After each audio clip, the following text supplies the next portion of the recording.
Hi, everyone. I'm going to go ahead and get started. So this is being recorded. I will send out a copy of this to everyone that's participating at the moment. And yeah, I'm going to go ahead and get started. So I'm sure a lot of you guys know Bogdan. He was gracious enough to sort of share this webinar link with a lot of his colleagues within his own study club and with some of the reps that he was talking to, pretty much with the intention of sharing as much information as possible. I think there may have been some misconception about what options were available on the market, and we had a bit of a discovery call, and he wanted to go into what other options were available. So I'll start by talking a little bit about Proto3000. You guys may or may not have heard about us. So essentially, we focus solely on the digital workflow. If you look at a lot of the dental companies on the market today, they maybe have a fairly sizable portfolio, and so maybe their attention is divided amongst many different types of products, and it makes it a little bit more difficult to specialize, so to speak.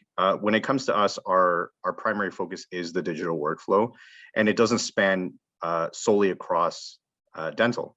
We have a division of our company that does work with aerospace, automotive, healthcare industries, and so really our focus is on the digital workflow, but it spans across different industries. I do want to tell you guys who I am and talk a bit about myself. So I used to work for Dr. Mark Lin. I worked there from 2010 to 2020. From 2010 to 2013, I was working part-time while I was in school for dental technology. While I was working for Dr. Lin, we focused on a lot of things. Bogdan may have spoken to you guys about this. I did the all-in-4 procedure for his parents. So we did the immediate conversion on the day of surgery. And yeah, I had a whole slew of responsibilities at the lab, primarily removables. I was the primary operator for the Cerec unit, and I maintained that from 2011 to 2020. So we had about a 9-year run operating the Cerec, and that's sort of where my experience is coming from for this presentation. I also wanted to give you guys a bit of a quick update. I'm actually doing this webinar from a hotel. Sorry, not a hotel, a hospital. My wife went into labor last night at 2 a.m. and I think it was a bit too short notice to cancel and reschedule this. So they're actually right across from me right now. You may hear nurses coming in and out, or you might hear my daughter just crying. But yeah, so that's where I'm at right now. And yeah, so just to touch a little bit more on Proto3000. So we have quite the expansive business, and when it comes to implementing printers or mills, it's not something that we're brand new to. This is something we've been doing for quite some time. We do have 3 primary bases of operation that we operate out of. One is in Quebec. Our main headquarters is in Vaughan, Ontario, and then we have 1 location in the US. One of the primary comments I hear, especially when talking to clinicians, is, I've never heard of Proto3000. You've in all likeliness, oh, that's my daughter. You've in all likeliness probably heard of some of these labs, and these are our trusted partners that we've started to work with, or we've been working with. And clinics are something that we're slowly starting to work with. We see that there's definitely a very high demand for the ability to be able to do same-day crowns. And so we obviously want to enable anybody that wants to integrate the digital workflow. And these are some of our partners. One thing I will note is that our product portfolio actually constantly is in a state of evolution. So just this month, we began integrating a metal 3D printing company. And so it really falls in line with our company sort of ideology, which is to remain relevant, remain current, and always put our customers in a position to be successful. So in terms of narrowing down the focus, really this is what we cater our product portfolio to. So we have desktop and intro scanning, chairside milling, or production grade milling, production grade printing, and then chairside printing, CAD software, your firing furnaces, and then some of the post metal polishing. This is something that's pretty pertinent in the lab space right now. So, you know, I'm very appreciative that, you know, whoever's here right now is willing to spend, you know, an hour on a weekday. So I'm going to be this is going to be very information heavy. And this is what we're going to be covering for the next hour. So I'll talk about my 9 years of experience with Cerec, and you guys, you know, it's going to be fairly objective. You guys can take with it what you want. I will discuss some of the open source alternatives that we carry. What are the differences, right? Like if you were looking to get a prime mill today, which was, I think, the situation Bogdan was in, and, you know, want to know what your other options are, what are the differences? Because this is something that, you know, you guys need to be cognizant of. And then further considerations. These are some things that maybe you have not considered if you were looking to do same-day crowns. So let's go ahead and get started. So what did I use? So in 2011, we purchased the Cerec Blue Cam.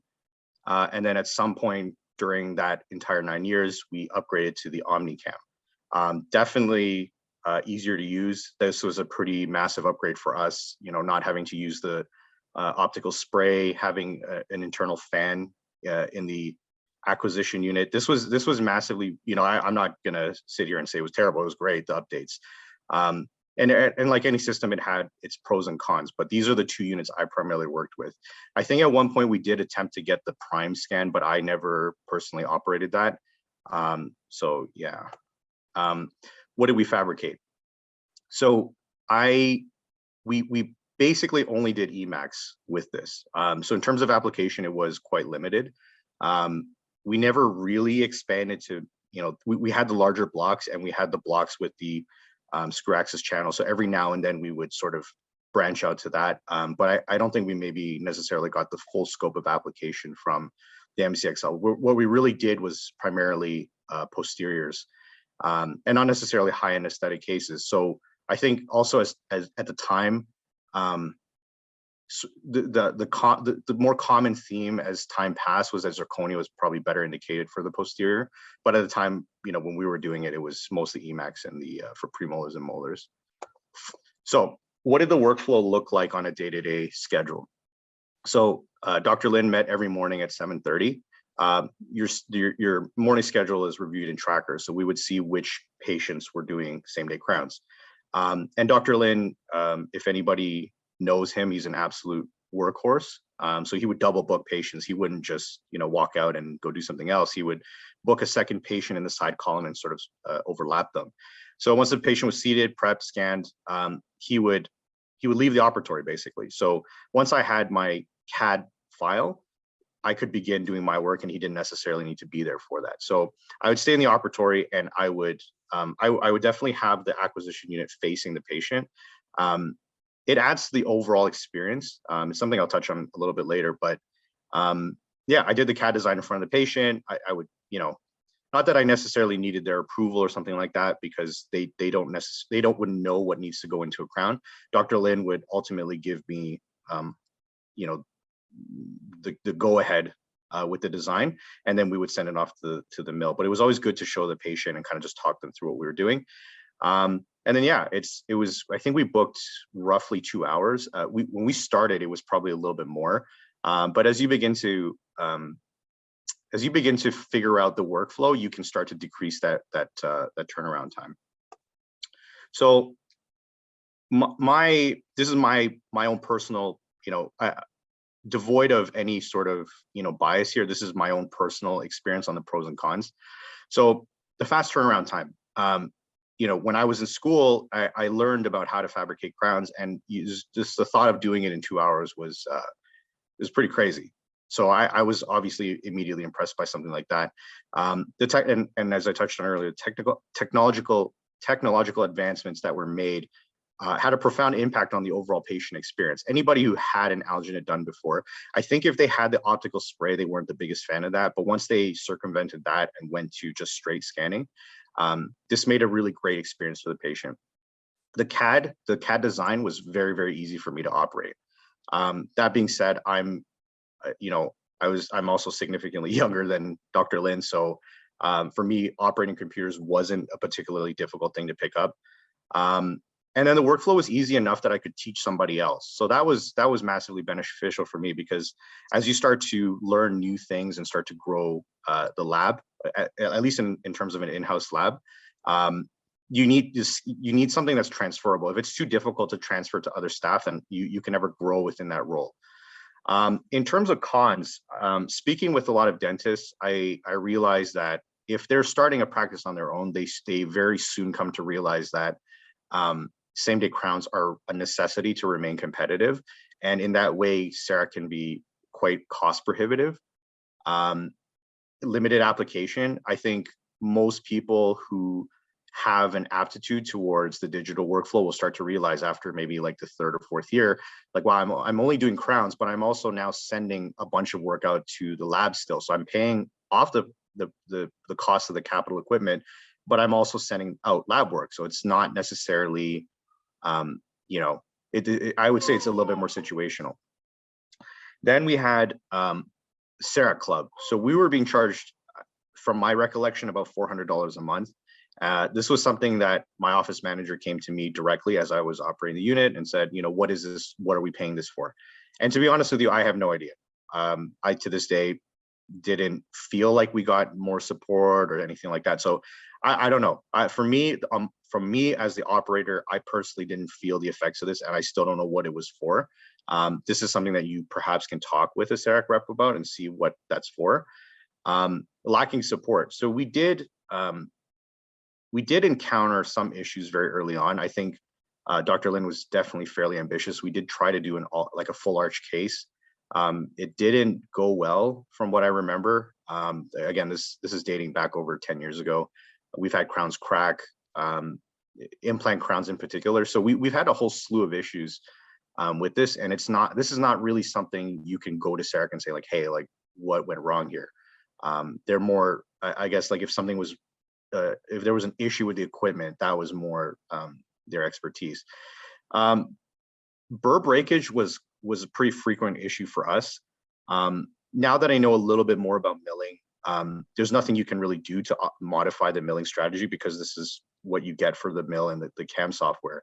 But this is probably the most stressful thing that you will go through during a 2-hour appointment, because then at least at the time, the mill wasn't intuitive enough to basically start again from the same point. So what it would do is it would start the whole procedure again, and it would just air mill until it got to the same point and then start milling once you replace the burrs. I think they've since corrected that, but that was incredibly stressful for me as a as the primary operator. You know, I'd have Dr. Lin saying like, where the hell is the crown? What's going on? You know, the patient's got to go. And I'm like, I'm stuck here. Like, I have to get this out. The last consideration is the size of the acquisition unit. So Dr. Lin had 2 floors. The second floor was it had his surgical suites, and then the main floor was where the GP operated out of. Now, because of the size of the OmniCam and the Blue Cam, you needed like 4 people basically to like lift this thing and bring it down the stairs, and then you'd have to wait till they finish and then bring it back upstairs. So I think with the way scanners are going now, I like it much better because they're mobile.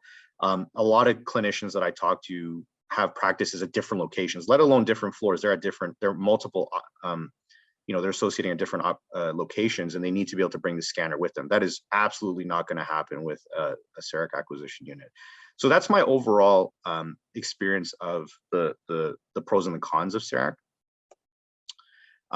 So I did review this presentation with Bogdan earlier this week, and he wanted me to go even more in depth than I had already gone. So I added a bit of a bonus slide here. So I'm going to go through the workflow. I'm going to go through all the basics here to the best of my ability to make sure that we're all sort of on the same page here.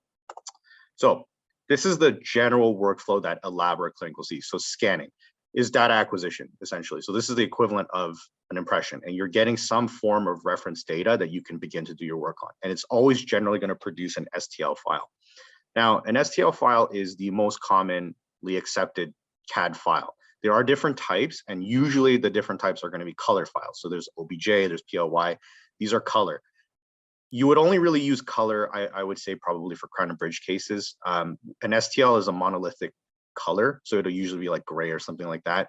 Whereas if you have a color CAD file, you can delineate between soft tissue and prep. So it might be slightly easier for you to mark the prep.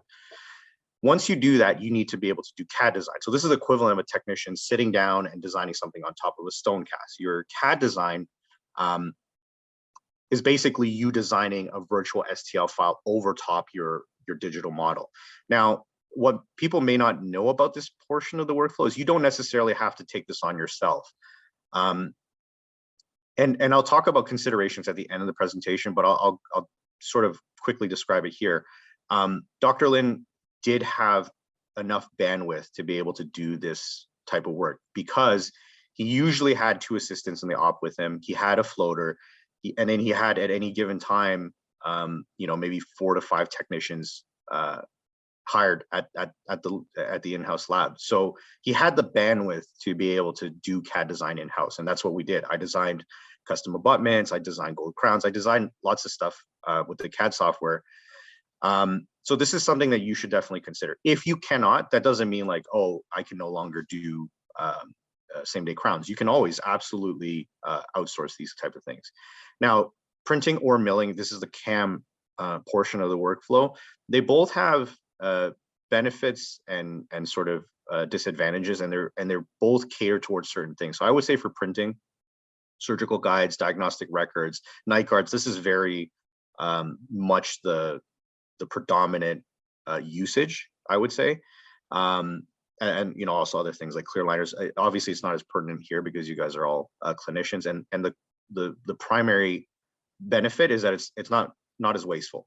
So when you're milling, it's subtractive, so you have your puck, and you're not necessarily able to reuse the unused portions of the puck. So that's just going to the garbage, unfortunately. But when you're printing, you're basically using what you need. Milling, on the other hand, has application for things that you can't print. So for example, if you want to do a full arch final case, you're not going to print it. You're going to mill it in zirconia. Milling custom abutments, so chrome, cobalt, and titanium, these have applications for milling. Glass ceramic crowns, so same-day crowns.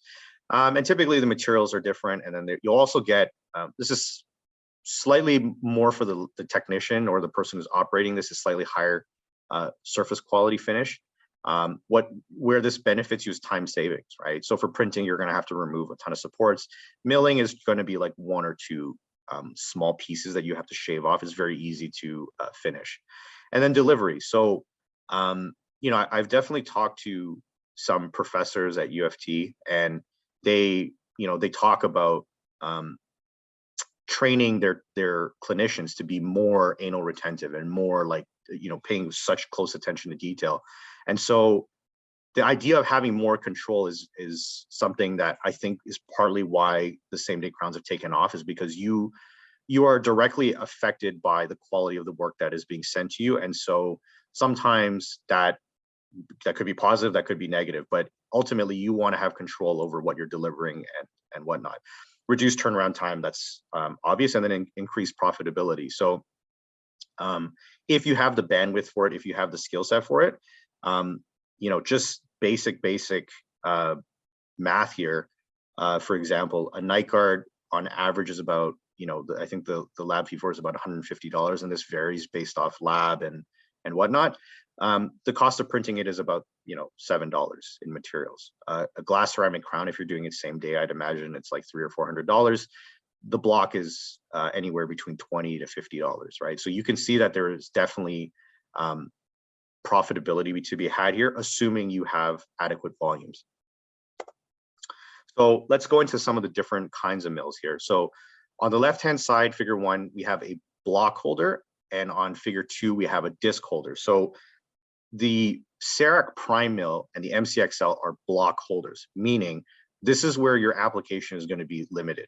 You can only fit something in here that will have a mandrel that will seat into that block holder. A disc holder, on the other hand, has significantly more options. So if I drag my cursor over here, you can see that there's a C-clamp. So when you do a design for anything, so let's go into something a little bit more complex, like a full arch restoration. You can mill that on a block holder. Now, you're going to do a ton of design, and when you have 50% of the fixture exposed and you have a 4 or 5 axis mill, what you can do is have the basically go directly onto the facial of whatever you've designed and input significantly more detail. So that's the advantage of a C-clamp. The middle here, you actually have the option to put in a block holder. And then on the right-hand side, you have a full fixture for a disc. You know, totally up to you what you want to do. The other thing to note is you have glass ceramic holders that can seat inside of a disc holder. So that means that at any given time, you can do 6 glass ceramic crowns. So, you know, there's such a larger scope and such a wider application that you have accessible to you. Just depends on what you want to do and where you see yourself in the next 10 years. Most mills on the market are not modular. And what I mean by that is that you can't add a piece to it to make it, you know, more readily available. So you have to really look at your goal for the next 10 to 15 years and decide what it is that you want to do. So we talked about mandrels in the previous one for the block holder. Some of these mandrels are going to be, to my understanding, proprietary. So the Cerec mandrel that we purchased for our MCXL needed to have those 2 small notches that you see on the base and in the neck. Planmeca has their own mill and they have their own proprietary mandrel. imes-icore has their own with the program mill PM7. The bottom one is the universal one. So the 2 mills that Proto3000 carries only operate with the universal mandrels. That means that you can use any block that has that mandrel. Now, we need to touch on materials. So same day crowns, zirconia is obviously going to be a consideration here. So we need to make sure we delineate between conventional lab zirconia and speedfire zirconia. So conventional lab zirconia, the reason why most clinics are not doing it is because of the 8 to 12 hour sintering cycle, right? Slightly more technique sensitive, I would say. But, you know, the profitability is there as well. You know, if the puck is, you know, I don't know, let's say $500, you can fit anywhere between 15 to 20 units within that puck, depending on their size and whatnot. So you can see, like, I'm sure you guys can do the quick math there. But yeah, due to the length of the sintering time, you are going to get a much more aesthetically pleasing output, in the sense that you will have nice translucency on the incisal. Now, speedfire zirconia is something that, you know, has been on the market. I've heard good things about Katana. So you will require a special furnace for this, and I will touch on this later in the presentation, but this only requires about 18 minutes to fire. And the strength is comparable, but you're limited to 1 to 3 units. The other thing is, and like anything, there's a trade-off to having some kind of shortcut. Due to the sintering speed, you are really going to be lacking in the aesthetic region. So in terms of translucency. So I would say that you really need to also determine what type of clinic you are. Do you want high-end aesthetics, or do you want speed, right? They're both viable options. The last thing to note is you can wet mill these if you need to. Traditionally, you really wouldn't. You can wet mill it, but you have to make sure there's no lubricant in the tank, and then you also make sure that there's a drying cycle within your furnace. But you are capable of wet milling it. And blocks. So Emax is the most common one. Vita does have some pretty fantastic options with the universal mandrel. So they have Vita Suprinity, which is an equivalent to Emax. So there's a couple of things with them that are pretty good. It's cost effective. So you're looking at roughly $20 a block. Marginal integrity, so 0.2 millimeters. So this is really good if you're doing, you know, veneers or something like that. You always run the risk of fracturing but this is something that Vita talks a lot about.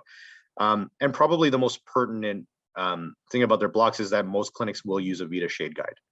So if you're using a Vita shade guide and you're using Vita blocks, then whatever shade your assistant is taking, it's going to be more accurate. So it's actually quite similar to Emax in the sense that the milling time, I would say, is slightly slower on Emax compared to Vita, but the crystallization time is slightly higher for Vita. So they both come out to be a bit roughly the same. And then Vita and Namic. So again, this lends itself to speed. So maybe not the same marginal integrity. So 0.7 is your minimal thickness. But again, better shade matching. And then due to how hard your material is will ultimately dictate how quickly your burrs are going to break, how quickly the spindle of the mill is going to, you know, deteriorate. And so V-dynamic is a slightly softer material, so it's, they talk about 140% longer burr life. Any glass ceramic is gonna typically break the burr unless you have a better quality one or you have a more powerful spindle. And then, yeah, this V-dynamic doesn't need to be fired, so you can hand polish it and can be delivered directly. I would definitely highly encourage you guys to talk to some of the reps at Vita. The two that I know, Brandon Holinsky and Sean Coyne, are both formerly dental technicians, just like myself. So they know a lot about the materials. And I believe Sean actually has a V-dynamic crown in his mouth, so you can take a look. And slightly higher price point, but still $35 per block is quite cost effective. So the different furnaces. So you have a ceramic furnace, you have a sintering furnace, and then you have a speed fire. So these are not the same. They're generally going to be separate. So ceramic furnace is where you're going to do the crystallization for your glass ceramic crowns, and you're also going to do stain and glaze. Sintering furnace is a furnace that can reach up to like 1500 degrees to be able to basically sinter the zirconia. There probably are 2-in-1s on the market. I actually believe Takema touts itself as a 2-in-1.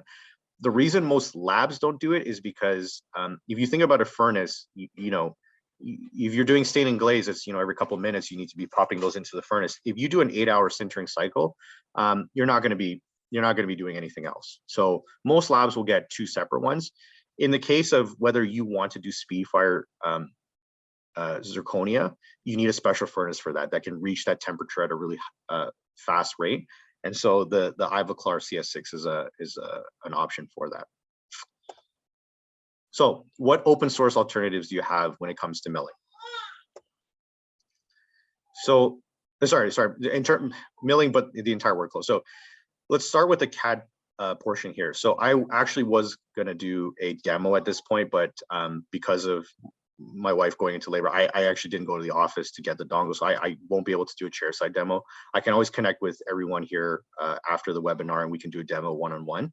But one of probably the biggest advantages of the Cerec workflow in terms of being able to train other people and ease of use is now more readily available. exocad Chairside is very easy to use, and you guys will see that in a demo after this, that it's basically, I almost want to say, a carbon copy of the software. A lot of the tools, a lot of those were like very comparable, and it was very easy to use. You can, I'll take it to a clinic and design a crown in 3-4 minutes. Exoplan is your implant planning software. So if you want to do surgical guides, stuff like that, then you have that option available to you. So what CAM options do I have today? So if you want to basically do what a prime mill can do, but you're not looking to pay, $100,000, which is essentially what I've, been told it's costing, the Z4 is a fantastic option. Now you can see on the right-hand side application, this is where it can be limited, right? So this is really lends itself to what is your bread and butter, what is your goal for the next couple of years. So crown and bridge, inlays, onlays, abutments, and veneers. So this is a very, I would say, small portfolio. This is coming from, lab grade mills where they can essentially do everything. Thimble bars, they can do dentures, they can do night guards, they can mill anything that you needed to. These mills are significantly more narrow in the scope of application. So this is a really good option if you were just looking to get Cerec, but maybe budget was a restriction. What CAM options do I have for the future? So assuming that you say, okay, you know what, after 4 years of me doing same day crowns, I'm probably gonna want to do more. I'm probably not going to be a big fan of sending out lab work and having that additional expenditure when I can probably do some of it in-house. Great, there's a lot of clinicians like that. There's a market for both. I would say that for the 150i Pro, you have a pretty large scope of application. So you can see here you have custom abutments, you have blocks, you have a C-clamp, so you can do a little bit more detail with some of the stuff you're milling. Full dentures, night guards. So anything you really want to do here, I would say, with the exception of chrome cobalt bars. If you're doing chrome cobalt and you're milling for like 8 hours, I really wouldn't recommend that. That's probably the one thing. And I suspect clinicians are not doing this anyway, so it's not a huge loss there. So what are the differences? So let's talk about the prime mill and then the different options that you have there. So I took a look I took a quick look at the Prime Mill. So I didn't operate this personally. Again, I use the MCXL, but I wanted to see what new innovations they had. Doesn't look like much. These are the more noticeable differences I saw. If you look at the bottom 4 rows there, you have single tooth restoration, bridges, abutments, and surgical guides. Now, I think the abutments needs to come with a bit of an asterisk because of Astra. Those need to be sourced directly to their milling facilities. So the abutments that they're talking about looks to be some type of zirconia abutment that you cement on a tie base. And the surgical guide, from my understanding with Bogdan, the vast majority of you have printers already. You're better off printing it. From the photos here, I can see that there's pretty rough surface quality. I don't know that I would necessarily give this to a doctor. Yeah, that's just kind of on the outlook. There may be a reason for that. I'm not sure. That may have been just the design. But that surface texture there is due in large part to the tools and the milling strategy, and it just doesn't look appealing in my opinion. Price point. So the Cerec Prime Mill, again, as a sales rep and as someone who is in a purchasing position, you talk to people all the time, and my understanding, and again, this is directly from other clinicians who've had quotes sent to them, the Prime Mill in and of itself is 100K, and this is just by itself. So this is quite costly. For 100,000, you can do a lot with that, if we're being frank. So if you look at the Z4, it's got a slightly higher price point than the imes-icore 150i Pro because it has an integrated compressor and the CAM software is included. So this is basically like a one-stop shop. So there's no shame in really saying like, look, I just want the easiest thing that I'm just going to put in my op. I'm going to plug it in. It's going to do the nice song and dance for the customer, and I'm happy with that. Then the Z4 is a really great option for that. For the ones that are a little bit more, I would say nerdy. I myself am a nerd too. I love the 150i Pro. You have a little bit more options. That one does not have a dedicated compressor. So you need to source an airline to it, and the cam is separate. So you can see there's about a $12,000 price difference, but both options would save you a pretty drastic amount of money, right? Like any clinic, would love to have an additional 40,000 or 50,000 in their pocket if they could, right? So let's talk about future considerations here. So there's a lot to think about when you're doing something like this, and I try to the best of my ability in a sales role to be as informative as possible to allow the customer to make an informed decision, because I stand behind what we do here. So I'd rather see you in a position to be successful than for you to purchase something and then just hate the whole experience. So really, please factor these things in when you're thinking about it. So operator, Dr. Lin had tied courses where I would be brought in to speak and talk, and it was great to lend a sort of like outside perspective to the other clinicians who were taking the course. But the question that came up all the time was, well, what if I don't have a technician? What am I supposed to do? So things to consider. You have a floater. Do you have a person who has maybe a little bit of bandwidth that also has an aptitude for it?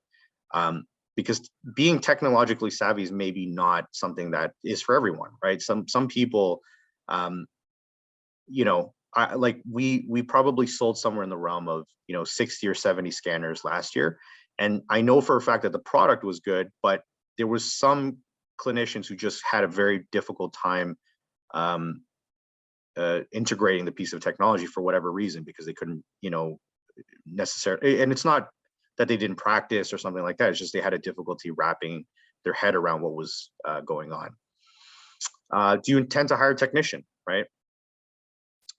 This is always a consideration, and to be honest with you, I'm of the camp that this is the best way to do it, because having a technician on site, it has twofold benefit. In one way, a dental technician can go their entire professional career and not necessarily see a dentist and what they go through. So if you have both in tandem, and from my understanding, it wouldn't be like until you get to, you specialize as a prosthodontist that you even touch lab work. I don't know if it's the same for GPs or not, but, so having the both of them on site and working together will, in my opinion, always give the best result to the patient. It's quicker turnaround time. You guys are both on the same page because you can see things in live action. So, different schools of thought. This is something that actually comes up quite frequently. Do you want to see and know how to operate this equipment, or are you delegating this to somebody else? If I'm being perfectly honest in this discussion here, the people who don't know what's going on with the equipment will typically have a little bit more difficulty when problems arise, because they don't know what's going on with the equipment. So if you're making the investment, my recommendation is definitely to have some awareness of how the equipment works, just in case. And staff turnover is inevitable, right? These things happen no matter how hard you try. They just happen, unfortunately. And so the technology really needs to be easy enough to use. So I really highly encourage you guys, challenge me, do a webinar at one-on-one, see how the workflow is, and make sure that it's easy enough that someone can learn it. Footprint. You guys know better than anyone, how big is your practice? How much space do you have? Do you have adequate space to execute this technology and your vision? What is it that you want to do? Do you have enough space for it? Do you have space for a dedicated air compressor if needed, right? And I can say right now, so the last point there, example of the evolution of Dr. Lin's lab, we went through 3 iterations of the dental lab before we got to where it was when I left in 2020. Initially it was the entire basement. Then it went through one renovation, and then the last renovation was the lab got split in 2. So the digital lab got moved to the upstairs, and then the sort of like analog lab was in the basement. So do you have adequate room for this? It's really something that you need to consider. So having a good look at the footprint and making sure that it's adequate is good. Now, return on investment. I refuse to give quotes to people until I've done a cost analysis and benchmark. What I mean by that is I always get the clinicians that are like, yeah, like just give me the quote. And I flat out just say no. I'm like, I am absolutely not interested in doing that. That will not enable me to put you in a position to be successful. If I know what your monthly output is, and I know what you're spending, and I know the cost of materials, then I can produce an adequate time for you to, approximately pay off the equipment. And there are times where I would say it's feasible. The average times I would say would be anywhere between slightly under a year to 2 years. This is very common.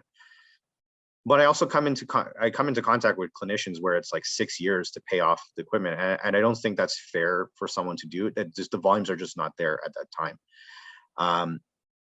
And then a benchmark. So what that means is that if you are, say for example, I think a lot of you already have scanners. Scan the case, have a design ready, and let us mill it or print it for you. At least you know the surface quality and fit of what you're getting before you purchase the equipment. So this is something I highly encourage you to take advantage of with any company you work with, because you want to know what you're getting before you get it. So this is an example of a cost analysis I did for a clinician. The reason I'm bringing this one up was because he was very, very thorough with his monthly breakdown.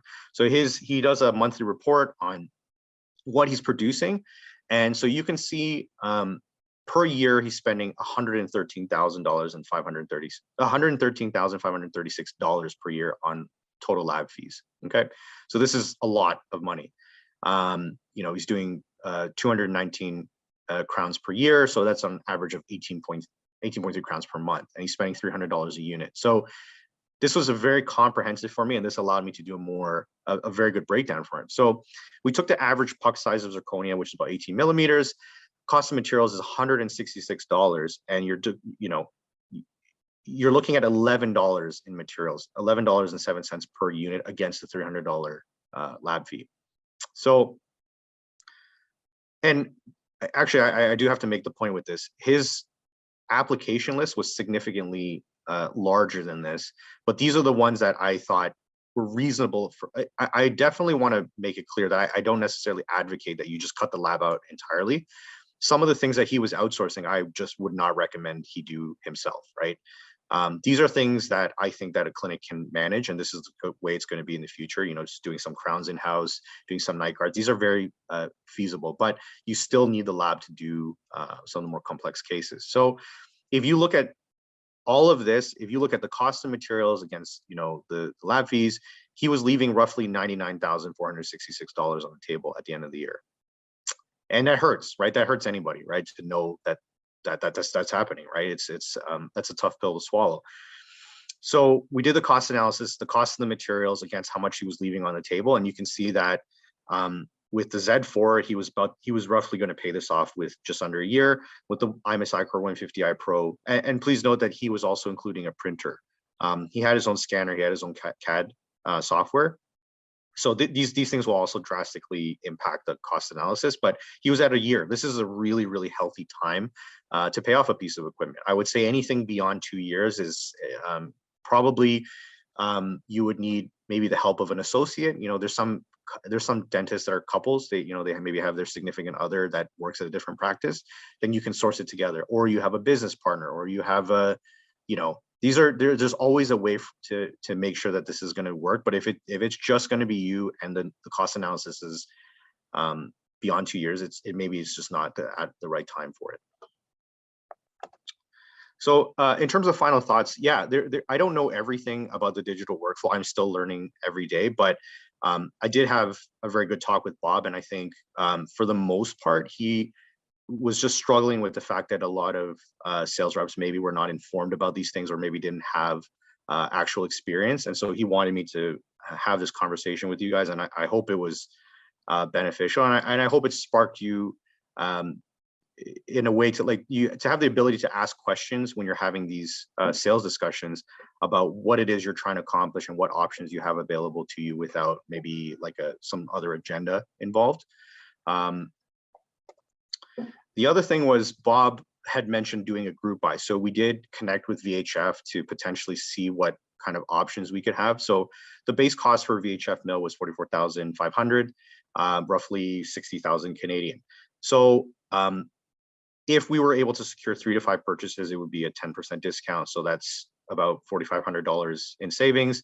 6 to 10 is 12%, and then 11 to 15 would be 15% off. So I wanted to present the options here and see what the interest level would be like, because Bob thought this would be massively advantageous for you guys.